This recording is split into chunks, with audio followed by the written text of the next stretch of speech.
there's these two principles that I really truly believe in. And one is called collect role models, and two is hunt for skill sets. Social media can shut you down tomorrow, and your list is gone. Email is the thing that only email and podcast is really what you control. You should be more worried about what Dean Jackson calls, being 3 Mile famous rather than big on social media. I'm not going to judge what you want, but if you're telling me that you want to be, extremely successful, but you're kind of like, well, I kind of want to do a little bit of this and a little bit of that. I'm like, look, that's not going to happen.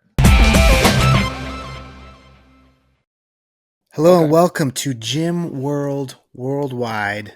I am your host today, Mateo Lopez, and here as always is my partner in crime and my compatriot, my heterosexual life mate, John Edward Franklin. And we are joined today by the one and only Luka Hocevar. He is the man, the myth, the legend. You probably know who he is, so I don't really need to do this intro. But he is the owner of Vigor Ground Fitness just outside of Seattle, Washington, and Business Summit as well. One of the respected educational events for coaches and gym owners in the industry. He's been featured in Men's Health. He's been on TV, HBO, CBS, all this stuff. And also a YouTube superstar.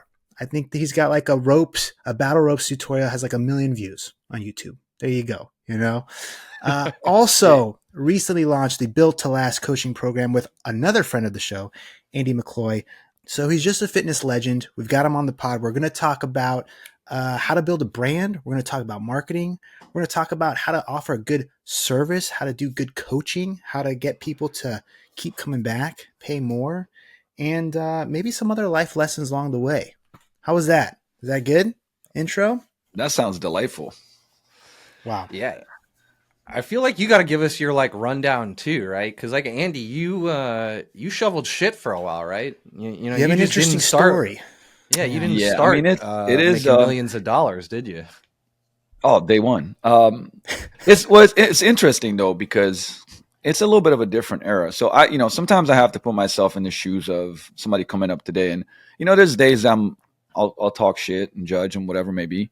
But a big part of what I do today, I really am this is sound corny and foo-foo and all that stuff, but there were people when I was coming up in industry that were really good to me. There was a lot of people that were not, more that were not, but there was a lot that were. And every one of those folks, when I'd go man, thank you so much for help. How can I pay you back? Every one of them would be like, when it's your time, pay it forward, and it's there was, I would say the last 5 years at least, I have this feeling of, don't get me wrong, I want to grow the businesses, I want to do well, yada, yada. But there's an aspect of man, I want to pay it forward. And the younger generation coming up, I do find myself, and I enjoy it too, the mentorship role. And the reason why I say that is because part of me, things back when I started doing this. So, I started coaching 20 years ago. I've had a gym now. We were talking, the Slovenia gym is going to hit 19 years since we were open. And we were pioneers, because there was no coaching gym in the country when I started that gym. So, but, and it's both sides of the coin. So let me explain what I'm saying, both sides of the coin. When we started the gym in Slovenia, I couldn't even look at another person in the country and go oh, look at that personal trainer. He's killing it, making a ton of money, making an awesome living. There were no examples for you. No, not you were either a strength coach that made or you were a side hustle personal trainer. There was not I'm a full-time personal trainer, or maybe you count them on your fingers, but I didn't know anybody. Right. So I would look to the US, and I'd already be doing, what was the program? TIC, Trainers Inner Circle. I was spending some money learning stuff. I was reading everything, T Nation, Elite FTS, all that stuff. So I was obsessive about the learning side of it, because, I've been really obsessive about training and sports performance for a long time. And, we kind of were, flying kind of blind to a degree. It's just you do the work, you fail, you improve, and you get better. And again, there's no social media. What is email marketing? What is this, that, the other? None of that. So boots on the ground, you coach your ass off, people talk, right? Word of mouth, referrals. We grew it like that. And same thing, once I had to leave to come to the US, I started from scratch. I'm working at LA Fitness. I'm doing all the boots on the ground stuff, and I'm doing a fuck ton of it. And, and it was very, very, very hard, but also in a way a blessing, because you learn how to talk to a lot of people. You get really good at sales. You do focus on your craft and your product so much, because that's the thing that gets everybody to talk about it. Where today it's like, boom, you come into the industry and it's like, oh, look, this guy's got 1 million followers. They say they're making millions per year in online coaching. This guy's got a brand deal, and all of a sudden you're just like pulled in all these different directions. And I'm like, at the summit, I did this. You guys hopefully will appreciate this if you're movie people, but I had a slide, my presentation was called Unreasonable Coaching, right? Like the book Unreasonable Hospitality from Will Guerrara. So I crossed that out, Unreasonable Coaching. And I said, look, this is what the industry is like today. It's like the scene from 300, when the Spartans meet the Greeks. And, the Greek guy's like, oh, but there's only 300 of you, It's like, there's many of us. And, Leonidas goes, you, what do you do? And he's like, I'm a carpenter, sir. You know what I mean? Like, and you, what do you do? I'm a blacksmith. And he goes, you see, and it's like, Spartans, what do we do? It's like, hey, like, we're fucking warriors, bro. You guys are doing, and I think it's that, like, where it's like, what am I? Like, I'm a fucking coach, man. You know what I mean? And then it's like, I'm a gym owner. Like, this is all I do, what I do. I dream it, I sleep it, I eat it, I fucking everything for like decades, right? Where it's like now I dabble a little bit in this and I dabble a little bit in that, and I'm a creator a little bit. And it's like, you're actually not great at anything, right? And it doesn't, but then somebody's going to go like, well, you're talking about that, but you got a lot of YouTube and you do this and you do that. And it's like, yeah, like that's part of what I do, but it's in the schedule, right? Like it's kind of like practicing the skill set to get better at the skill set. But I mean, I can tell you, like, look at the whole story. Look at Andy's whole story. Like what do we do the first 10 years? I mean, my God, it was, I was doing 50 to 60 hours of training people, not working, training people for years.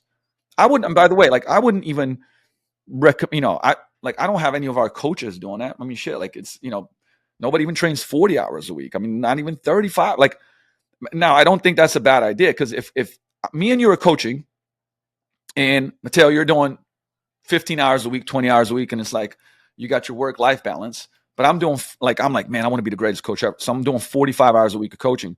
When I've done 2 years, I'm so far ahead of you, right? If I'm learning, improving, coach, like I'm not like double ahead. I'm like, compounds.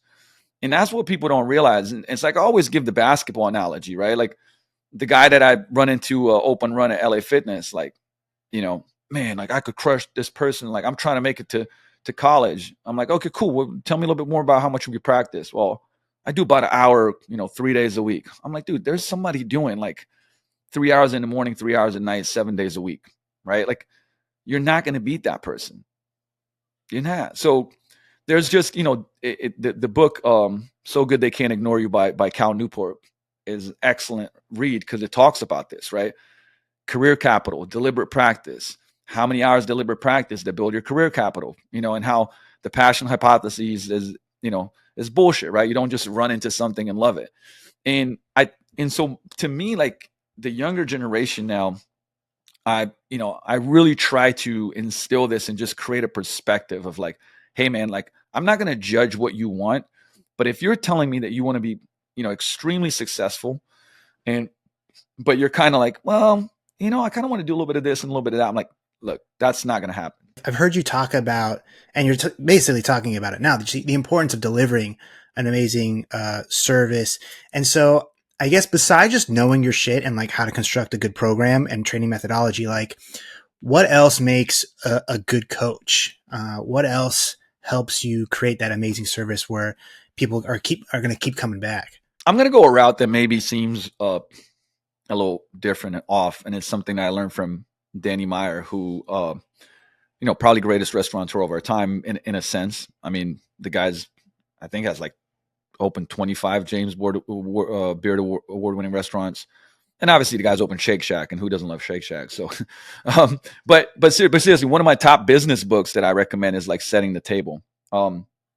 And he has this story about, obviously restaurants are a service industry. And by the way, I find a lot of inspiration and lessons from restaurants, because I think it's one of the few businesses that's harder than gyms.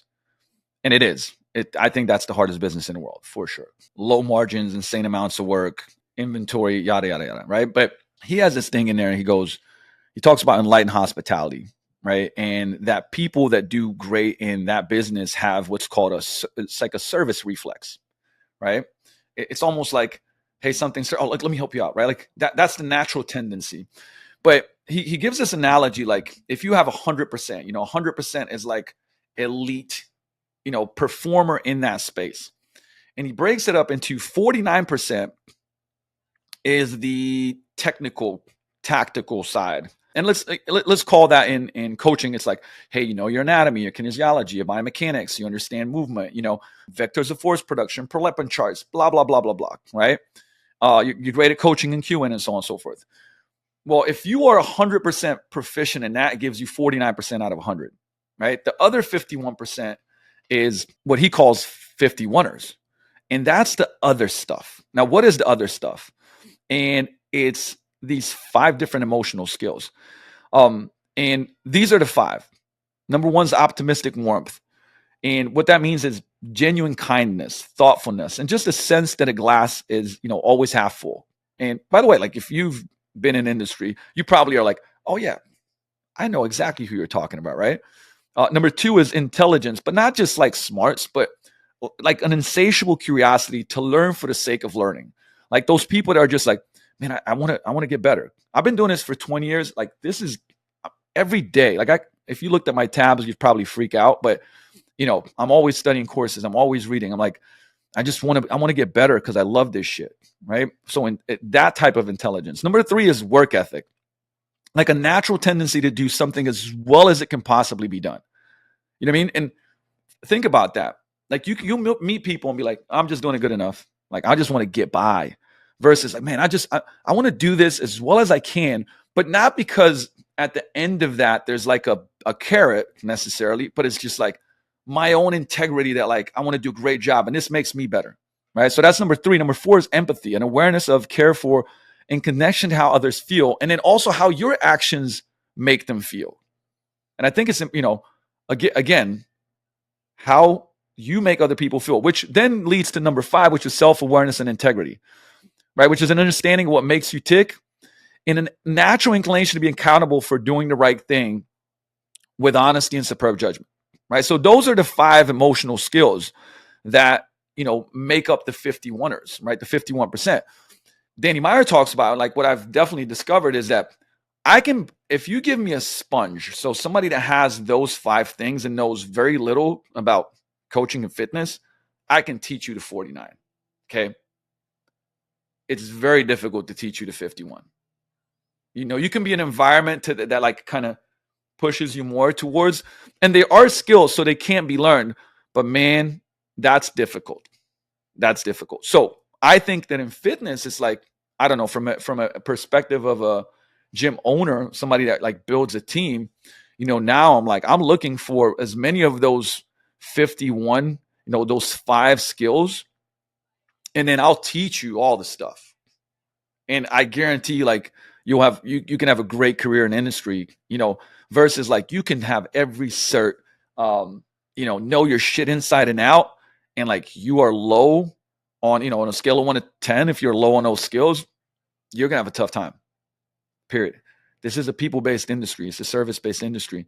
And I think that, again, that because of these, phones, social, all that stuff, which I'm not against. I think it can be, as positive as you make it, but I think it's distracted us from the craft of coaching. On average, I'm saying, look, there's an incredible amount of amazing coaches out there. I would say more and more, but I think the average is because of the distraction. And you guys have seen the stats, right? Like now you ask, I think it was like to ask 18 to 20-year-olds, they surveyed the country what you want to be when you want to grow up, and it's like 65% of them want to be YouTubers, right? And again, like, look, am I judging that? I'm just saying that, like, to you guys probably know people, and I can talk about. I'm an open book, man. Like It's like if I were just like, hey, all I'm going to do is YouTube, I would be broke right now, right? Like YouTube doesn't make me like all this money. It gets a lot of eyeballs, and then I can.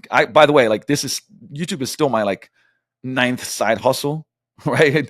But what I do understand is the marketing aspect of it. Like a lot of people see it. Like I try to create excellent content that people would pay for, and I give it away for free, and it leads to other stuff, right? It leads to a lot of traffic. It leads to brand. It leads to we can talk about how I started creating YouTube to actually create education for my team, right? So it's like, hey, here's like 150 videos organized in teaching you how to do XYZ, which I think is actually one of the bigger benefits that people should take advantage of, is create content for your team and actually doubles up as great content for others.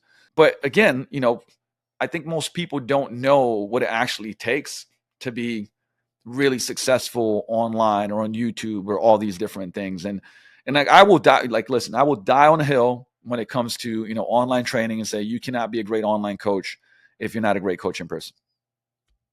There's some people arguing around about that stuff, and I'm like, nutrition maybe different ball game, but training, no. I've had people that are like a 24-year-old arguing with me. I'm like, oh. Okay, sure, I'll see you in 10 years. You know what I mean? Let's talk about it then. So if you were talking to someone who, maybe like a younger version of yourself, someone who is getting into the industry and trying to carve out their own path, the opportunity set's definitely a little different. Like, what are you telling someone to do if their end goal is to, 15, 20 years down the road, be one of the tastemakers, one of the guys on top, Okay. So like, there's these two principles that I really truly believe in. And one is called collect role models, and two is hunt for skill sets, right? So if you, for example, people will be like, I want to be like fill in the blank, right? So if you're a coach in industry, like a coach, and you're like, man, I want to be legendary, and by the way, my question is always why. I think it's not a bad, there's kind of like two sides of the coin. Person like, I love doing this, I don't care about making money. Yeah, you do. Like listen, you should be able to support your family. You should be able to do well for yourself if you're the best at this, right? Like if you're so that should be, I don't think necessarily that should be the anchor and driving force, right? But there's nothing wrong with that. But again, if you tell me like I want to be like, and then fill in the blank who that is, what's probably a good idea is to discover how they got there, right? Discover how they operate. And then, when you see that, it's like, oh, well, this person, wow, they did coach a lot. Holy shit. Ooh, they did a lot of internships, and they were free, but they were from the best people in the world. Right? You start looking at like what did those people do, right? The actions, the practices, and how long it took. Like read their books, conversate with them, listen to their podcasts. Ideally, by the way, get around them. I can tell you right now, my competitive advantage, right, was and still is that my first 10 years, I went to, and I'm not exaggerating, like hundreds of events. Okay. I think that 18 years, I've gone to about 300 events. Now, I would say in the last, decade, I've also spoken at a lot of events, but nonetheless, live there, certification, seminars, internships, and I would be around greatness. I always say like I stand on the shoulders of giants because I would go to the place and be there for 3-4 days and just like, wow, this is how they operate, and talk to them. Hey, how'd you do this? What about that? Like when I'm doing it, get like fast feedback loops, right? They'd be like, hey, Luka, do this, do that, try this. Hey, here's how I make it more efficient. So I'm just around the best of the best of the best a lot. And I'm like viscerally seeing, feeling, touching how they're doing things. And I'm able to get like feedback loops, asking them, trying them. They're watching me. And so that's the cheat code, right? Don't get me wrong. I love a great course. I love online stuff. I love that education has become more affordable. But there's nothing in this space. There's nothing like being around folks. You know what I mean? And it's like, and I'm not going to list all the stuff because everything that you can think about, like pretty much I've done it, the cert and everything else. But, when when I was out in Scottsdale, and I'm with, Stu, actually was visiting John Berardi years ago, and we're with Stu McMillan for Altus. And, you got 10 of the best 100 sprinters in the world right there. You got Dan Path and Stu, and they're watching how somebody's sprinting and seeing stuff that you just can't see. How do you see that, right? And he's like, watch, and then he's telling, and then you watch it 100 times, and you're kind of like, oh, I think I see that. And he's like, yeah, you're getting it, right? Like, you can't, dude. There's no course that you can do to see that. You got to be around that, right? So you collect role models, and then you go like, what are the skill sets that I need to be great at this, right? So for again, if you look in the dictionary, the definition of coaching breaks down kind of like the three things. You have communication, problem solving, and then the technical expertise, right? What we talked about earlier, like really understanding the science of training, the science of movement, the science of building muscle, force production, yada, yada, right? And you go into, and by the way, every one of those buckets has subsets of skills. Are you a good active listener in communication? Do you ask good questions, right? Have you done motivational interviewing? What about crucial conversations? Right? Okay, cool. You read the book. Now go do the course. Now go do, I'll say role play and practice it. Right? And it goes down the list. Now, if you become great at communication, that's going to really help you as a coach. Right? What about problem solving? That's a lot of reps. Problem solving is difficult to do from a book, right?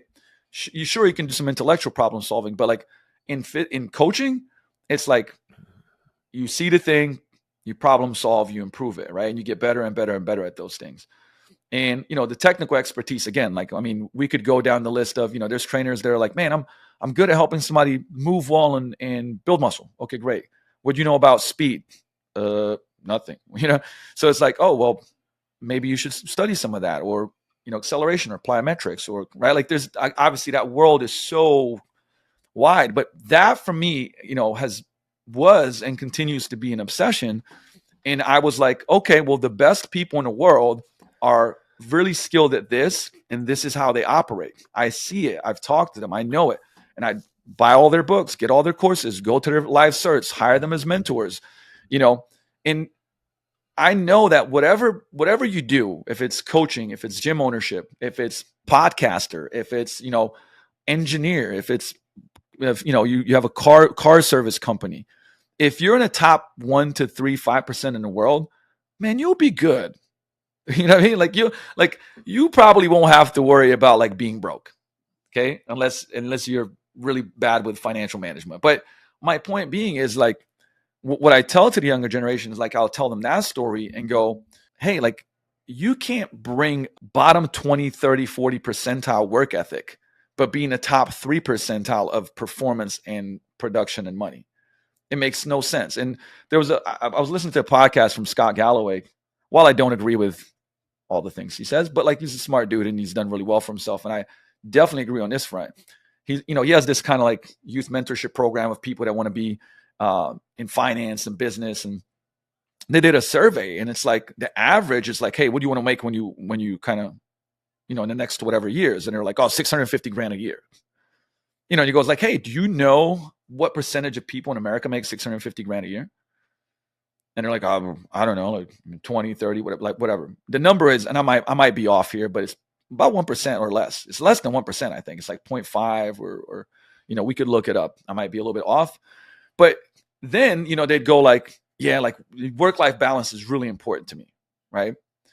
And so essentially, what Scott was saying was like, well, what do you think that this, top 0.5% of people that make 650 grand a year, do you think that they got there by having like a work-life balance and working 4 8s, or whatever may be?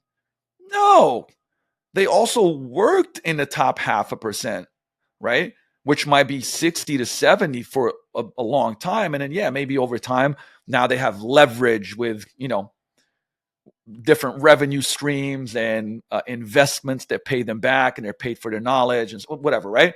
But like for, man, a long time. So there's this huge disconnect between like, here's what I want, right? And then here's what I'm willing to do. And it's like, this gap is too big. It's just, and every person that you look up to, collect role models. If you ask them, not what they do today, right? Don't ask them what they do today.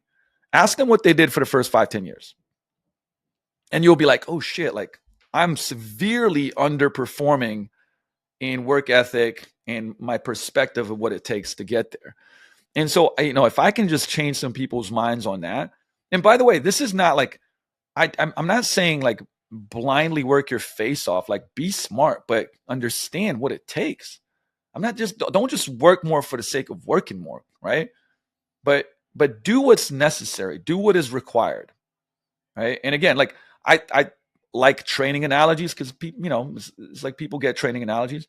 If you come into to Vigor and go like, hey man, I'm a beginner, I can deadlift 135 pounds. I want to become a world-class power lifter at my my weight of 150, and I'm going to train once a week. And it's like, well, you'll never get there, ever, because it requires more, right? It requires, man, at least 3 days a week for many years, right? And if the person's like, yeah, but I'm going to do once a week and I want to get there in like 5 years. Okay, well, there's no way that will happen. Okay, it's impossible, right? It's just like if somebody goes like, hey, man, like I want to be at the Olympics in 4 years. A buddy of mine, Tony Jeffries, right? He's huge on YouTube with boxing, but he's a former Olympic medalist, undefeated pro boxer, had to retire because of injuries, started Boxing Burn, an incredible gym in LA, created his boxing certification, but now he's mostly on social and online and doing well. But he said that when he had an 8-year plan to get to the Olympics. For 8 years, every day was outlined with the training so that 8 years later, he could be at the Olympics. Okay? 8 years. That's what was required for him to get there. If he went to his coach and said, hey, coach, I got like an hour, 3 days a week. He's like, great. Boxing can be a nice, you can enjoy boxing and use it for fitness and get pretty good. Yeah, no, but I want to be a pro boxer. It requires more. Hey, I want to be a gym owner. I'm going to launch my gym and I want to work 40 hours a week. Like I don't want to work more than 40. Okay. All right. Well, maybe you'll be able to do that. Hire a good team, this, that, the other. But it probably requires more. Because what if it takes more than 40? You're going to quit? And I can tell you, I know, again, all the gym owners have been around for decades. I know pretty much every one of them. And go ahead and ask somebody if they worked only 40 hours a week for the first 5 to 10 years of their career. You will not find one person, right? So now you kind of go like, okay, are they all dumb? Are they all ineffective and inefficient? Or maybe I should change, my idea of what is required. Because for me, it was like, well, if it takes 100 hours a week, that's what I'll do. If it takes 50, that's what I'll do. If it takes 70, that's what I'll do. If I can get it done in 35, hell yeah, awesome. Right? But you do what is required. And I think what's happening a lot now is that people run into like, whoa, this is harder than I thought it was going to be. Boom, and then just quit. Or you go like, now I'm going to go do this other thing. But I love the analogy. I talked about this analogy in the Renaissance era. And Florence, the city of Florence in Italy is not that far from where I grew up. In the Renaissance, you had some of the greatest artists of our times, inventors of our time that came out. Michelangelo, Leonardo da Vinci, Dante Alighieri, and the list goes on. And it was like in a short period of time, right? That they came, and we know them 1,000 years later, right? Almost, right? But what was happening there that made so many greats? And when you look back at it, it was they had an apprenticeship model. It was like you were under the master for like a decade, like for 10 years, like you worked and you learned from the best of the best of the best, and you put in insane amounts of hours, and then that person would go like, okay, now go into the world and do your thing, do your art, do your thing. Now, I'm not saying that's what you need to do, but that leaves clues that apprenticeship from the greats, the masters, and like really being meticulous about your craft creates greats. So, the question then becomes like, who do you want to become? I don't know, and I tend to not like to I try to talk to people that want to be great at this, right? Not like, hey, Luka, I want to be average at this. We have nothing to talk about. I don't know how to do that. Hey, gym owners, are you looking for a way to generate more leads, close more sales, and increase client retention? Introducing Kilo. We are a software company that gives gym owners the tools they need to increase revenue and run a successful gym. With Kilo, you get a beautifully designed website to capture more leads, an integrated marketing automation platform to increase sales, and our gym management software so you can add new client memberships, process payments, and organize your class schedule. If you're ready to upgrade your gym management software, book a call at usekilo.com. So, yeah, I guess to summarize, for young guns wanting to get in the game, first of all, have a goal, figure out exactly what you want to do and why. Find some other people who've done it before, who've done something similar. Try to put yourselves around those people, and then be tenacious with your learning and be realistic with yourself about what it's going to take to kind of get to that place that you want to be. And I kind of want to shift gears a little bit because you've been in the biz a long time, and something that you are incredible at, I think, is marketing. I think what I want to learn more about is, because you've been in the game for so long, you were doing stuff before social media, before Facebook ads were a thing, before all this stuff, when email marketing was in its infancy. So what were some of the strategies, like maybe from your LA Fitness days where you're grinding it out, trying to generate clients, that you use to make money, to get clients, to get sales conversations? And is there anything from that time period that you think people are sleeping on right now that could still work today to generate more conversations, more phone numbers? What do you got for us? Yeah, I mean, and here's the thing. What's crazy is like this is all principle based, and then we can kind of stack tactical stuff on top of it. So let's look at LA Fitness. I didn't know well, and I also didn't have the money to like spend for email systems. But here's what's interesting. I would get people's, because in LA Fitness you'd get basically somebody signs up and then they have a training consultation, right? And then that tries to lead to a sale, right? So I'd sit down with a lot of people. It would be low conversion. It's not like these people are like, I want to sign up for personal training. It would be like, oh, I get this with the sign up, and then you go through a sales spiel, which I basically threw away because it was dumb, because it was like this basically what they teach you is like, you do a pull day, like this muscle here, and then you do here. And it was just like dumb science. So I just created my own, and it worked well. But here's what would happen, right? The people that were like, hey, that was very helpful. Nah, like, yeah, I don't want to do training right now. Hey, what's your email? I want to send you a training program. What do you mean? I said, I'm gonna send you some nutrition and training to like help you out with your goals and stuff like that. Everybody would give me their email, right? And I would like through my Yahoo send them the guide. And they were like, man, this is awesome. And, that was not part of their spiel. I was just like, well, this person's not going to sign up. How can I help them? Right. And I just give them like, I think it was like an 8-week program in a Word doc. And I had like a nutrition thing, written out in a Word doc. And then those people, and the thing is you'd rack them up I would get tens of emails per week, so 3, 4, 5 months in, I got hundreds of emails, and I would email them like, hey, here's this art. And sometimes it wouldn't be my stuff. It would be an article somewhere else. Like it'd be a T-Nation article, right? Or something from Berardi or something like that, right?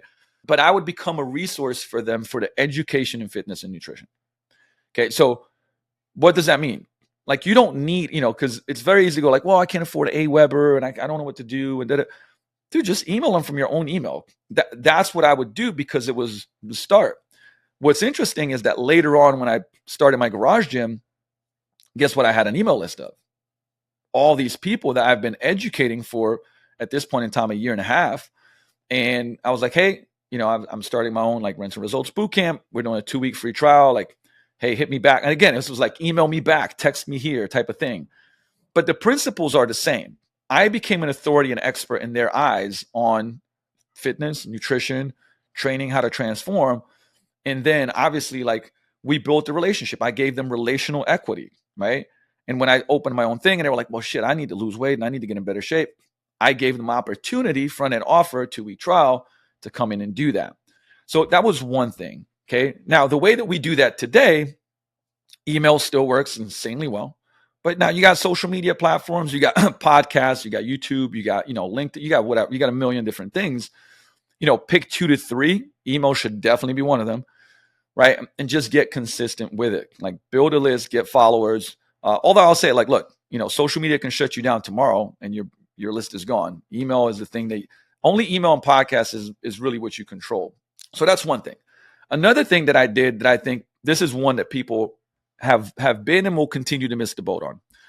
I would set up a nutrition seminar at LA Fitness. And by the way, there's like 11 layers of asking and like you never hear a response. So I was just fucking do it and people would yell at me. And then when I tell them I signed up people, they'd be like, Okay, good job. But next time, make sure you check with, whatever, your senior and shit.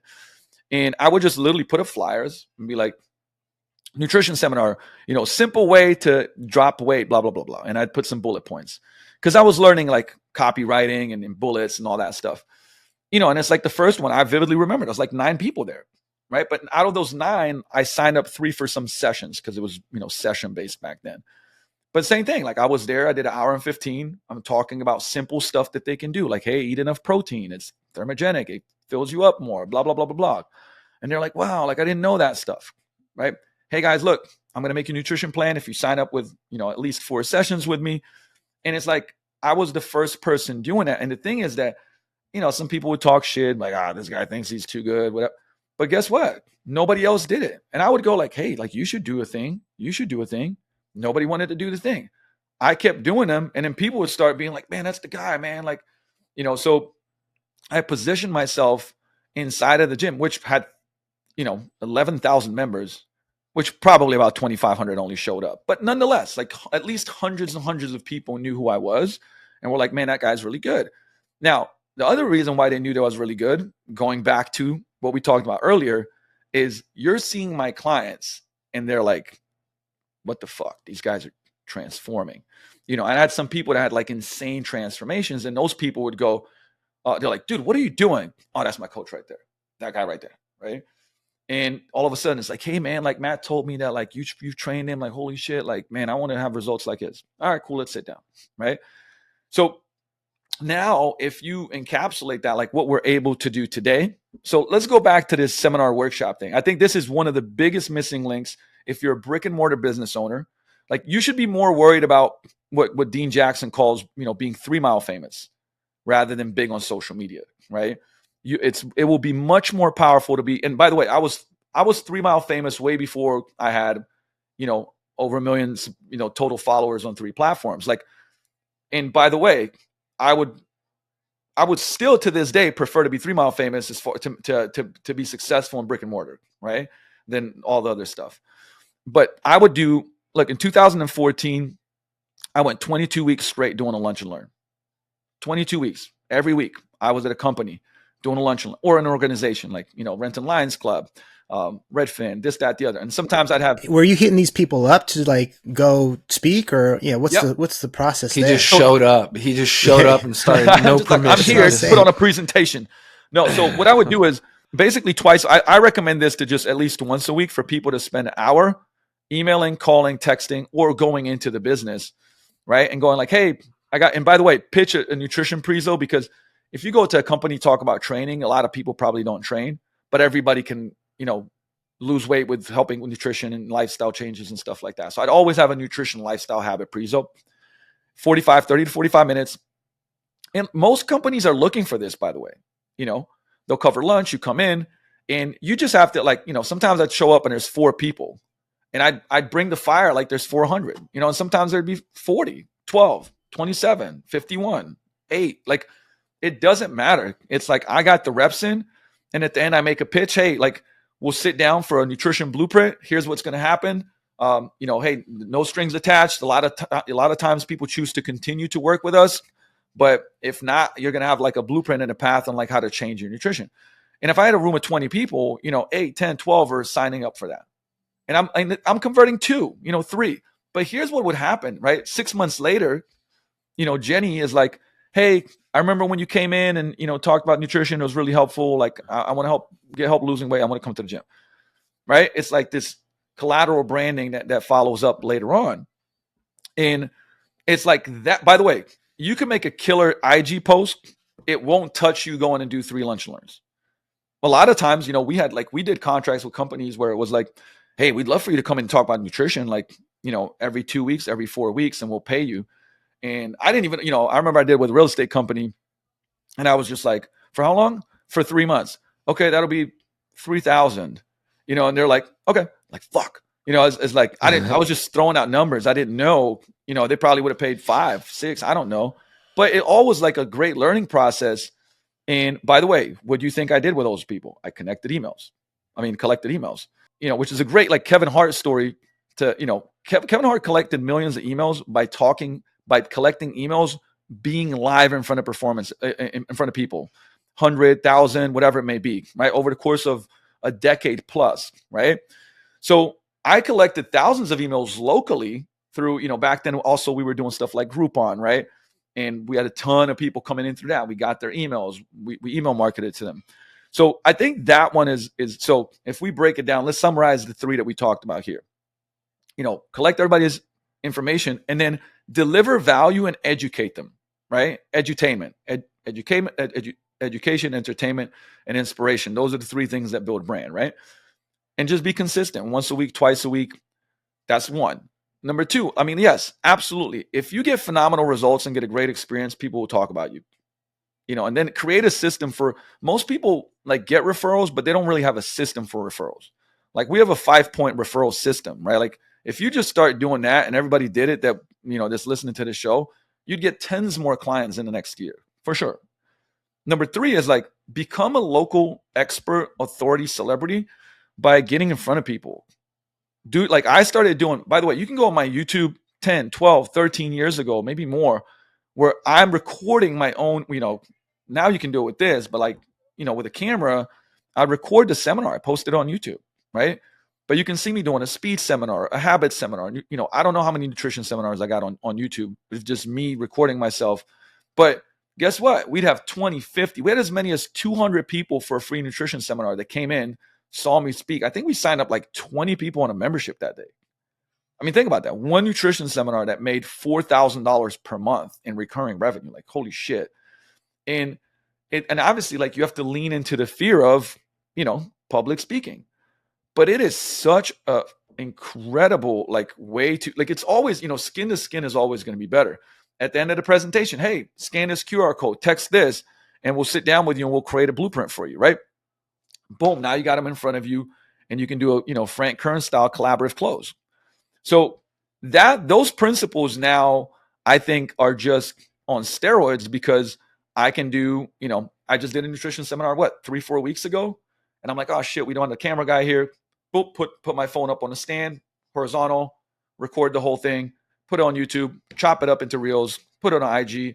Like, you can do that today. I can go live, right? I can go live. So now people are watching it live. Obviously, Facebook and Instagram like live, so they give you more clout, yada, yada, yada. You don't need all this money. You don't need all these things. So this idea of, I think the missing factor when you said what's one of the missing factors is the thing that you're doing trying to do on social, right? Do it in front of people with people. Speak, do workshops, do seminars, do lunch and learns locally, and you will crush it. You know why? Because there's so few people that are willing to do that. Today, everybody, like, more people are willing to pick up the phone because it's less scary, and put up, a social media post or whatever it may be, right? And like, I'm not saying not to do that. I'm saying that, like, you're going to get a lot more if you're an in-person coach, gym owner, brick and mortar owner. You're going to get a lot more of being that person in the community, right? Because be at the 5Ks warming people up, renting Riverside days, get a booth, right? And do a vertical jump test and do mobility warm-ups, right? So that stuff, I feel like people on average have started doing less and less and less, right? But that, go to the, football squad and warm them up. Those types of things, like, because now you're showing your expertise, right? It's a big difference because, like, man, you can't hide. Like, I go out, I'd go to North Seattle, South Seattle. I got 75 football kids and we don't, chaos speed training. Like, the coach is like, well, why'd you do that instead of this? And I'm like, here's why. I'm like, okay, look at your guys. Like, they're all tight. Like, they don't have the ranges of motion to do this. You guys are doing BFF. Like, I would break it down and the coach is like, shit, that makes sense, man. Like, your shit, right? I can't hide behind like a 1.5-minute clip, right? I'm showing you as, this is, by the way, I'll give a shout out to Frank Kern, who I've been fortunate enough to also, be mentored by, and Joe Polish. And like, man, I would go to marketing seminars a long time ago and learn these things. And he was like, hey, Luka, like, here's a secret. He said, show people that you can help them by actually helping them. Ooh, whoa, what a breakthrough, right? Mind blowing. And we'd talk about it. And he's like, I was like, well, explain what you mean by that. I said, look, give your best stuff away. right? And back then it was like a lot of people were like afraid of, giving out their secrets. He said, look, here's like a couple things that happen when you give your best stuff away. And let's say like I've got like many hour long YouTube videos on program design. People hit me up and go like, dude, why don't you sell that? I'm like, nah, I got other shit you can buy, but like, here you go, right? And he's like, when you put out stuff, like your best stuff, it shows that you're confident about your shit, right? Like people are like, damn, like this person knows his stuff. You can't hide. And said, number two is most people won't do it. And that's when they'll reach out to you, right? So again, it's like you're creating, and by the way, you're creating goodwill in the marketplace. Okay. Imagine, somebody's like, okay, yeah, well, pay me for a session and I'll show you stuff. And it's like, well, but this guy in Renton, like, man, he puts out stuff on social media. Like all the stuff you're telling me you're showing me, he's just already shown it to me for free. So I think I'm going to go to him. Right. That was my idea. And like now, what's super cool. And like, I mean, I could get tactical and strategic with this stuff. But I promote, okay, let me give some strategic stuff, some ninja shit for you guys. So if I'll post content locally, meaning like, so let's say I put it on my Facebook, my gym Facebook page, right? And it pops off a little bit, meaning it does better than the average post.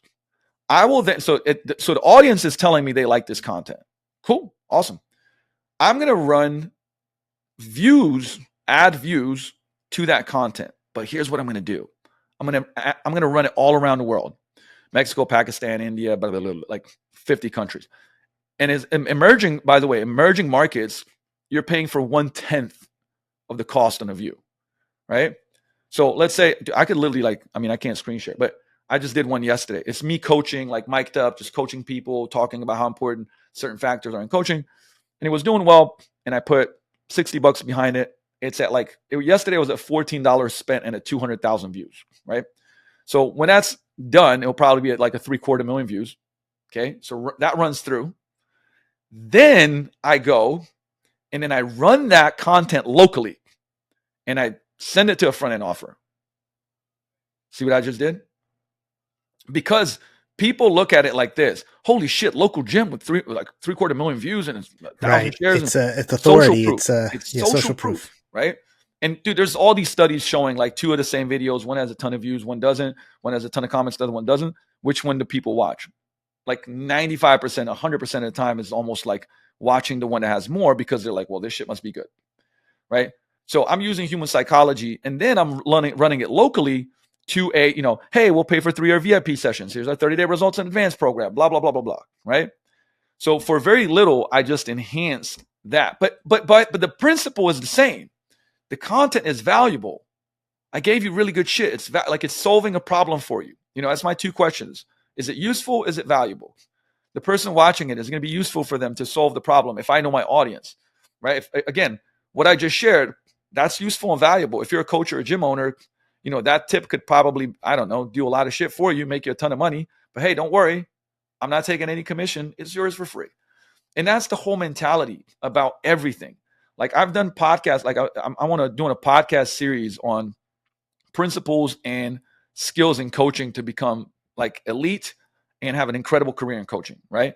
And I've done 2 pods that are like an hour and 15, 20 each. I'll probably end up doing 4 because it takes that much to fit in all the shit I want to talk about. Okay, so here's 5 hours of just sharing my best stuff with you. Oh, here's a 2.5-hour podcast on program design. Actually, here's 5 of them. So you want 12.5 hours on program design? Here you go. Like, I'm going to give you the best shit that I have, man. Right?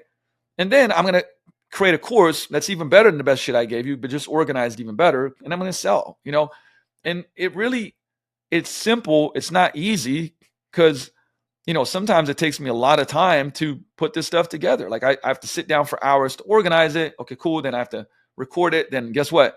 I got to pay my editor money every month to edit the videos. I didn't have any sponsorship for 6 years, right? I still kind of don't. At least not for the pod. We do run some ads on certain things that I have brand partners with. But my point being is I spend a lot of money, a lot of time, a lot of energy to give the best shit that I have for free, right? But what that does is it positions, right? People are like, damn, like, man, this person's giving me so much free stuff. I need help. I'm going to reach out to that person that's given me so much value already. And that's the principle. whether you want to do brick and mortar, whether you want to do online. And it's like, if you tell me, Luka, you got to take over this plumbing business tomorrow, I know what to do. I mean, not like the tactical plumbing shit, but like to grow that business by the way, I have friends that have like businesses like this. And I'm like, hey, what are you doing on social? I was like, why don't you like give me the top 30 things that people call you out for and then make videos on how to solve it so they can do it without calling you. What? But then they won't call me. I'm like, no, they will, because they won't want to do it. Like, do you guys know the story of Geek Squad? I know it, but our audience doesn't. Maybe John doesn't know it. So you can go Okay. for it. Go for it, Luka. So this is a great example, like on a higher level. So Geek Squad, which you probably all have heard of, they started a YouTube channel, and all they did on the YouTube channel was show you exactly how to fix everything. Every fucking thing you want to fix, they showed you how to do it. You go on YouTube, you watch the video. Now, a lot of people were like, this is awesome, right? And they fixed their own stuff. Now, if I'm watching a YouTube video and it's like 15, 20 minutes long on how to fix something on my TV, 2 minutes in, I'm like, I'm not fucking doing this, right? Unless I love fixing TVs and I'm like very techie. Who do I call? The person that's showing me how to fix it. So people can't fix it. They call Geek Squad that's trying to help them fix it. Okay? Geek Squad sold for $1 billion to Best Buy, just so we know. Why? Because they showed you exactly how to do everything that you're paying them to do. Okay? It's like, remember, telling you how to do it, done with you, done for you. Which one costs more? Unfortunate example, but does it cost more to get a trainer? Or does it cost more to like get a tummy tuck, 10,000, 15,000, 20,000, whatever it is these days, right? Done for you. Now, obviously, look, I don't believe in that, and that's a whole different story, but I'm trying to give the example of what happens. Like, show people exactly how to do it. When they can't do it, they actually reach out to you, because in coaching, we understand, like, it's not just the X's and O's of training and nutrition. It's the behavior change aspects. It's the change psychology. Like, it's so much that goes into it under the hood. And when you're good at doing that, like if you show people how to solve their problem, they're going to reach out to you if they can't solve their problem.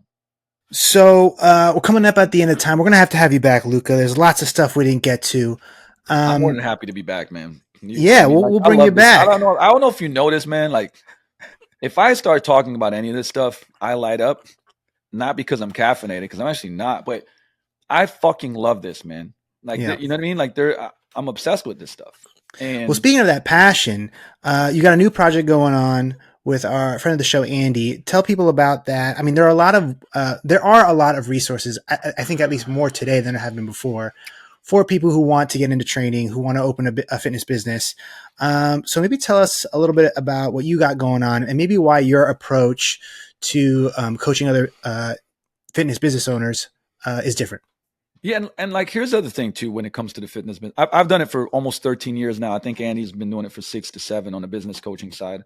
And when we talked and we started this, we aligned so much on what we believe. By the way, I'll start with that. Like, we have kind of like a compass, for Built to Last. Built to Last Gym Mentorship is pretty much our business and our program. And this is the compass. Number one on the compass is coaching first, right? It's like when we coach business owners, like, we dig into how they're doing their training, like program design, model of, like the product. I mean, imagine coming to a restaurant and going like, I'm going to look at everything else, but I'm not going to taste your food. That's insane. Like, when you watch, that fucking Restaurant Impossible, what does he do? Like, he's like, this tastes like shit. We got to redo the menu. Like, dude, that's part of what we do. Seriously. Right. So coaching first is number one. Number two is unreasonable service. Like, we're huge believers in, again, taking that like best restaurant mentality and like, being better in the service and making people feel amazing like that, making it the third place, best part of their day. Right. Number three is operational excellence. And I would say, like, I would admit, like, my first 10 years operationally, I was really good. I think that Andy is probably best in the industry at this, straight up. Operational excellence, man, that motherfucker is, whoo, I have to say curse word that he's that good at that. Right. But we look at, systems, operations, he's big on, like, we basically run EOS stuff, traction. And he is elite at that. So that's our number three, which to be real with you, most gyms are really low on that. Like, they're really not great at that. Number four is, it's kind of like what I've inserted in the compass, which is educate the marketplace, right? I'm a big believer that you should educate your marketplace so the marketplace knows that you're the best option. And, again, this is also how you show how you're different. Okay. And number 5 is personal leadership. And I have plenty of stories. I think that, I always say, like, I open the kimono when I go on shows, when I talk about it, I share all the things I fucked up in my life and business. And like, I'm not, it's so crazy to me when people are doing business coaching, there's never a story about like how you messed up or the shit you done wrong. Or like, even like when I'm, like beginning of this year, like we had a big struggle in the gym. Like, by the way, I got a gym in Slovenia for 19 years and a gym in Seattle for 16 years. We've moved combined 8 times. I've bought this building. I'm a landlord in this building. I have all these tenants and whatnot. Like, we've gone through pandemics, recessions in multiple continents and countries. I can't tell you how many shit shows that I've had. And I would say that the reason I'm actually really good at this stuff is because I've been able to overcome shit shows many times. So when you got folks that talk like holier than thou, like, oh no, tell me about where you're really suffering and struggling, And with our mentorship program, I'm sharing this stuff. It's real shit. Like, I don't want to hear about like your fucking best days. Everybody's got those. Tell me how you overcame hard stuff. So you will never grow the business past your own personal leadership level, right? Period. So, to not talk about that is bullshit again. Listen, we ask people like, how's your personal life like? Because we're trying to build this business so you have a good personal life, so you have a good family life, so you can see your kids more. You're gonna have to work your ass off, absolutely. But what are we? We start everything with a perfect business, perfect life workshop that they go through to actually. Most people don't know, by the way, what type of life do you want to build? How much do you want to work in your business? What type of work do you want to do in your business? How much do you want to make? Like, take home. Forget about the revenue. Top number is not the most important one. Like, what are you making? What is it doing for your life? Are you going on a vacation with your family and kids quarterly? Let's get super clear on a target, because that allows us to work backwards and like actually develop a plan on how to get there. And we help people do that. So I would say that, what is different is like that first principle for sure is like, we are a coaching first business coaching, and will forever be, because I believe in the product. And it's like, again, owning a restaurant and coaching people in a restaurant business without talking about the quality of their ingredients, the quality of their food, how it tastes, what people are putting in their mouth and making them go like, oh my God, you got to go back to this restaurant. What are we doing? It's like, now I see like, we'll get you 100 leads in a month.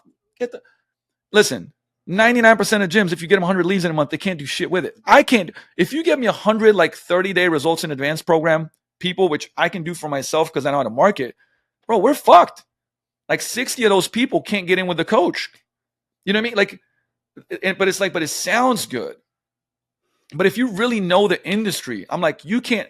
Your coaching first is not even there. If we do that, a lot of people are gonna like be really unhappy, and your Google reviews will go to shit. And they'll tell everybody, an upset person tells 11 times more people than a person that's really happy, right there, right?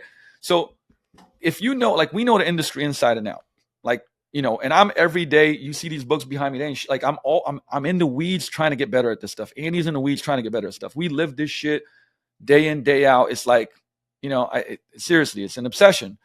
And I would say our business is for people that like are coaching first gym owners, right? If you go buy an Orange Theory, like, we could help you, but you're probably not our people, right? Because you're not about that. Like, you're like, hey, this is an investment. Like, I'm going to hire a manager, but kind of like fitness, but I don't really give a shit. So I'm buying this. Cool. Maybe we're not the best for you. But hey, if you're a person that's like a coaching industry that's built a gym, that wants to grow a gym, like, and do very well, like, meaning like really like fucking build a solid business that makes them money, that builds a security and a career long term, that's what we do. And so where can people go if they want to learn more about you? Well, we're so fresh right now. Listen to this, right? It's like basically you DM me or him. We're just getting a website up now. We, in the back end of the summit, we currently have 30 people in our current coaching mentorship program. We got a big mastermind coming up that we're going to open up to some people in Austin, second week of February.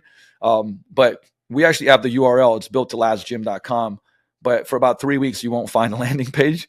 So if you're interested in it, I know this like sounds like speakeasy shit right here. But it's, you literally would like DM me on Instagram, message me, and we could chat about it. Again, our thing is this though, like, we really kind of focus on people that have 25, 30 or more clients that want to build their gym to hundreds of clients. That's, depending on what your business is like. For example, we have some pretty big gyms in our mentorship to smaller ones, you know, they're 600 square feet, but churning and very profitable, to bigger ones. I mean, I work with, you know, I actually can't.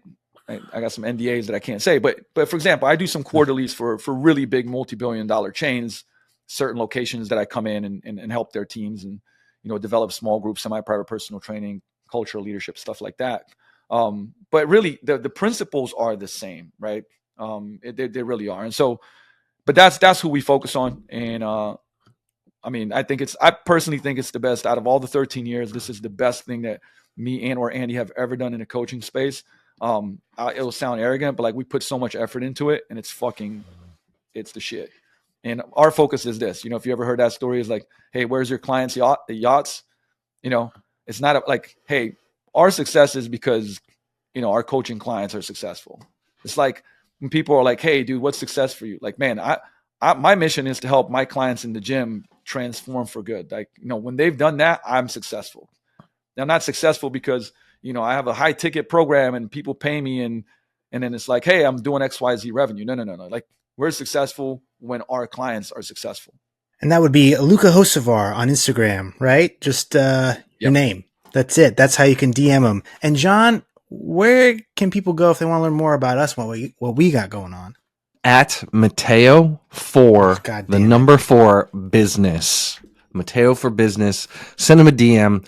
Tell him that you're struggling with your leads. Maybe you want a new website. Maybe you want, to streamline your gym management operations. He will run you through his Rolodex of connections and also the tips and tricks he has learned just grinding away in the back of gym management systems for, probably over 10,000 hours now.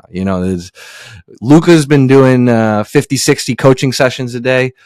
I think Mateo has set up members in over 50 different gym softwares, and he built a better mousetrap for you. So be sure to reach out to Mateo for Business at Mateo for Business. And, if you want to talk to somebody else, Mateo is in your speed, and you can just go to usekilo.com/book a call. And we would love to talk to you there as well. You can always try that. That's a great option. There's an alternative option to that. So keep that in mind. All right, Gym World, thank you so much. We love you. Please give a like and subscribe, and we'll catch you next time. Bye-bye.